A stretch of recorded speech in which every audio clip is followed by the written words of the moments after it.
Best advice para sa mga gustong matutong magmotor. Actually, isa lang talaga to. And ito yung pinaka-ultimate mo na dapat mong gawin para matuto ka na magmotor. Dapat mo talagang gawin is eto. Umutang ka, kumuha ka ng sarili mong motor. Ha?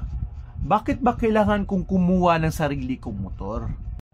Kasi nga kaibigan, walang mapapahiram sa'yo ng motor.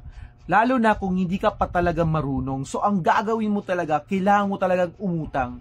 Kasi pag umutang ka ng motor, may sarili ka ng motor, so hindi ka na mako-conscious na masisira mo ang motor ng iba.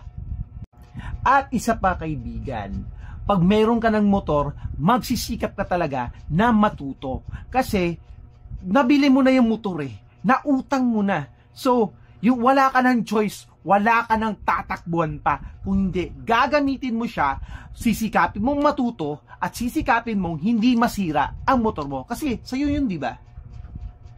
So, alam mo na yung ultimate technique para matuto ka ng pagmumotor. Kaya, yun, in-apply ko na sa'yo kasi ginawa ko rin yun dati. So, thank you guys for watching and see you on the next video.